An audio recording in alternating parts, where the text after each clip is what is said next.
babies, bienvenidos a mi canal, mi nombre es María Alejandra Jaraba y hoy vamos a hablar del proceso de reimperialización rusa o como a mí me gusta llamarlo, la unión de la matrioshka. Comencemos.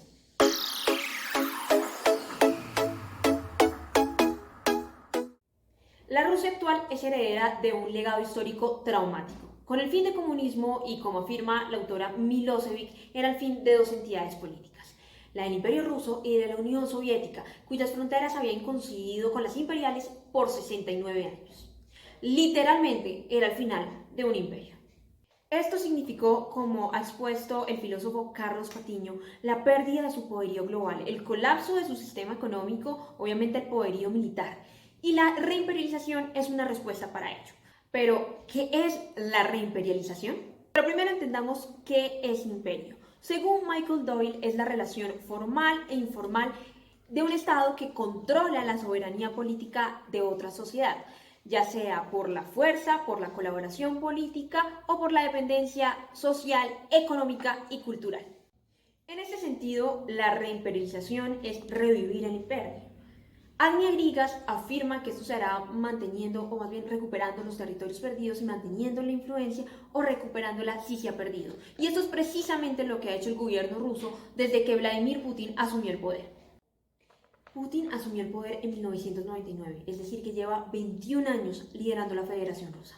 Y es que al revisar el concepto nacional de seguridad ruso se deja claro que su interés es consolidarse en la esfera internacional como una gran potencia. ¿Cómo puede recuperar su influencia y qué implicaciones tendría eso entonces en la política exterior rusa?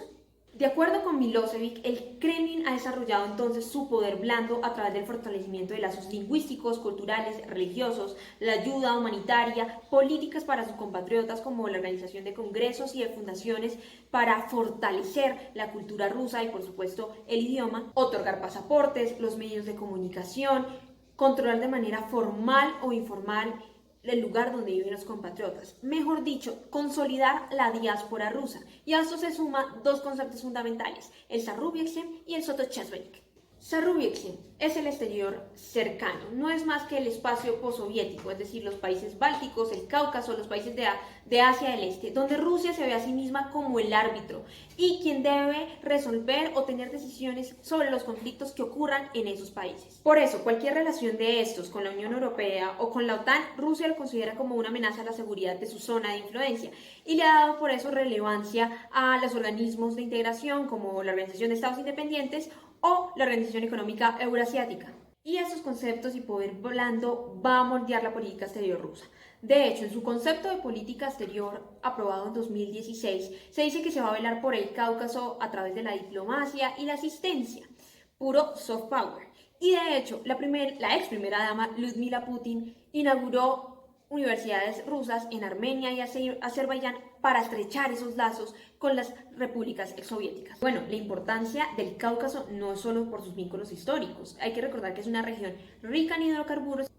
Por eso, Rusia, al asegurar esos recursos, le sirve para fortalecer al Kremlin en el aspecto económico y político. ¿Y por qué no utilizar esos recursos como chantaje o más bien coacción dura para Europa, en el caso de cortarle el suministro de gas, como ocurrió con la crisis ucraniana en el 2014. Sotochezhnik, el compatriota. Bajo este concepto se anexó Crimea en 2014, pues se afirmó que Rusia debía proteger a los compatriotas que vivían allí. De hecho, el último concepto de política exterior rusa respalda esto: proteger de manera eficaz y exhaustiva a los intereses legítimos de los ciudadanos rusos dentro del país y en el extranjero. Además, Crimea tiene la base de Sebastopol que le permite a Rusia el acceso al Mar Negro. El objetivo entonces de la reimperialización es expandir la influencia rusa y eso se ve reflejado en la política exterior, no solo en el espacio postsoviético, sino también, por ejemplo, en la intervención que ha hecho Rusia en los conflictos como el sirio. Sin embargo, algo que llama la atención de este proceso de reimperialización es su base nacionalista y cómo utiliza elementos históricos y culturales. Como afirman los académicos de Orellana y Michelsen, la agenda internacional se caracteriza entonces con una libertad de participar, negociar en los conflictos sin tener en cuenta las limitaciones de las normas internacionales. Y eso fue precisamente lo que hablé con el Dr. Pablo de Orellana.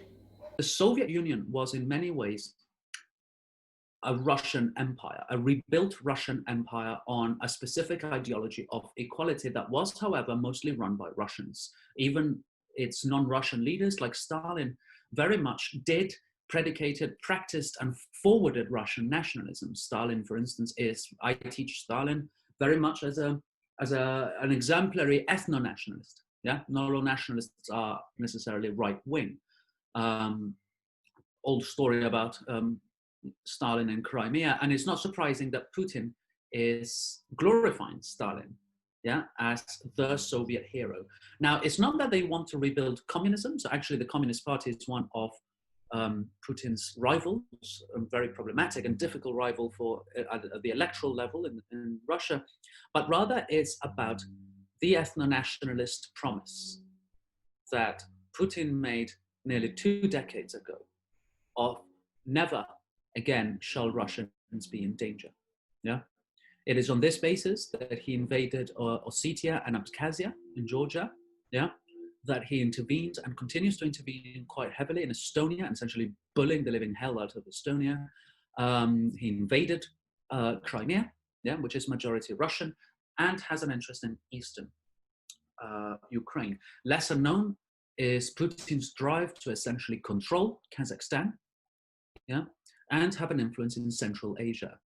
Now, the reason for this is that, like many empires, and particularly recent empires, the Russian Empire and then the Soviet Union left huge Russian minorities all over what would later become post-Soviet independent republics, Estonia, Kazakhstan, Uzbekistan, and so on and so forth. And the problem with this is that for a nationalist, it is impossible to contemplate your identity not being hierarchically superior. Yeah, Trump, Bolsonaro, this type of nationalism is very much defending the right of my identity not to be equal, not to be equal with Black people, in the case of Trump, not to be equal with indigenous people and anyone he doesn't like, in the case of Bolsonaro, not to be equal with non-Russians, in the case of Putin, not to be equal with anyone non-British, in the case of Johnson, and the list goes on and on and on and on and on. This is ethno-nationalist supremacy. Now, the problem is that you can only guarantee ethno-nationalist supremacy for one identity if you control the state they live in, right? So these Russians left behind in huge quantities in the Ukraine, but also in tiny but very, very concentrated places like Transnistria in Moldova, Abkhazia and Ossetia in the mountains of Georgia as well, mean that you need to control part of these regions to deliver your promise that Russians will be at the top of the hierarchy every time. Now, this is imperial in the sense of controlling other territories. Having said that, I would not say that this is a re-establishment of empire, because it is very, very different from the Tsarist empire. It has similar ethno-nationalist discourses, because the Tsarist empire in its last 100 years was immensely racist and ethno-nationalist. But it also has other elements, including the Soviet element. It's about insecurity. This is the dilemma that all violence faces, right? Now, ethno-nationalist violence reflects the assumption that each ethnic group is like a species struggling to survive. That is why you need the most extreme violence and control of territory to protect your people. Yeah, about assumptions of identity. So let me give you an example. Putin and his supporters cannot tolerate that Russians will live in another state, because they assume, for instance, that Estonians will destroy these Russians because of assumptions of permanent struggle. Yeah. Likewise, Trump assumes that you Latinos, if you set foot in America, you're going to destroy them. Why? Because you protect each other and you're designed to struggle against white Americans. That's why you must not go to the United States, because impurity within the US will destroy America. Does that make sense? So this explains why, on the one hand, we assume that Estonians or Ukrainians will do violence to Russian minorities there. Yeah. And if they are to survive, they need to be under the control of Russia itself as a sovereign and military power. It is also at a more prosaic level, more pedestrian level, let's say. This is Alexander Dugin's thought, right? A political vision of international relations where you conquer space to conquer power and access to power and ethnic supremacy. But as a more prosaic, nationally, well, behaving like this has a high price internationally. Russia is under sanctions, is losing friends, is being forced into friendships that it cannot manage as well because you don't have a choice. So for instance, it's going to get a lot less money for oil and gas from China than it could with previous partners before the blockade, before the invasion of Crimea. So there is a cost. That's why I keep emphasizing that you cannot think of this only as external. Right now, Russia cannot be trusted. And Russia has been kicked out of many treaties, has been kicked out of many organizations. It has lost a voice, essentially. So a lot of this ethnic nationalism better pay off at home because it's not paying off internationally at all. Internationally, norms are much more powerful than we expect.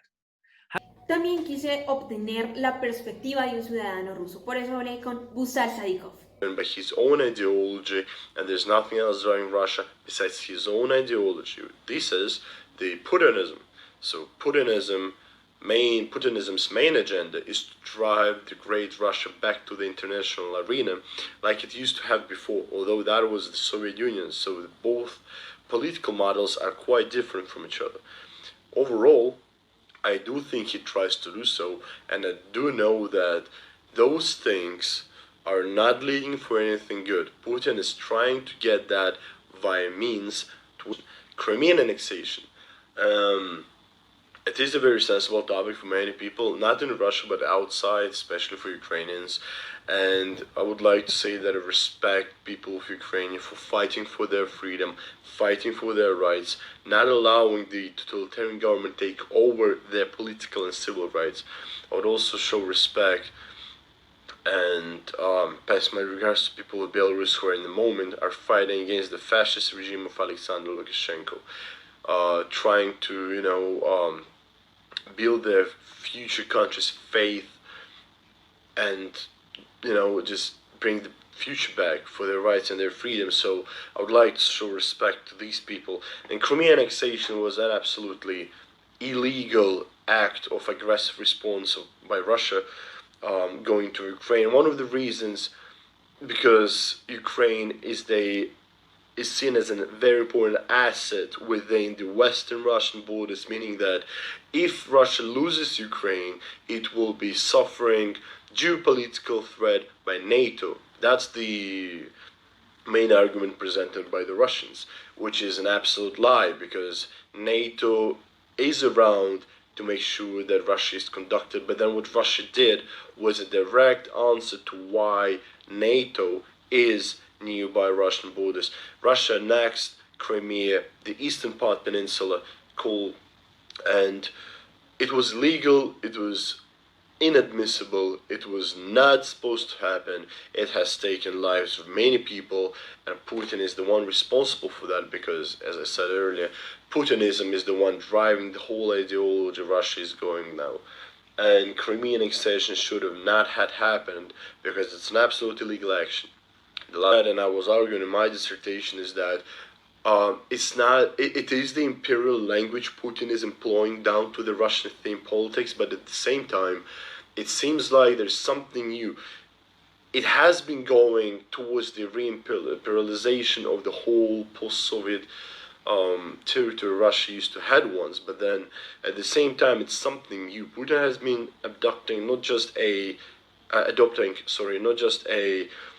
simple USSR politics. He's been just bringing two things together, which is the great Russia together with the USSR, as he has said in 2000, that the collapse of USSR was the greatest tragedy of the 20th century. That kind of calls back to the theme of how Putin thinks. Rusia, con la reimperialización, busca recuperar el poder en la esfera de influencia, pero a través del uso de elementos nacionalistas e identitarios que se ven reflejados en su política exterior. Y es que después de la caída de la Unión Soviética, Rusia se podría decir que quedó como una gran matrioshka incompleta, cuyas partes busca volver a encajar. Gracias a todos los que llegaron hasta aquí, nuevamente gracias al Dr. Pablo Orellana y a Gusal Sadikov que me ayudaron en la realización de este video. Si a ustedes les gustó, recuerden darle like, comentarlo y suscribirse. Nos vemos.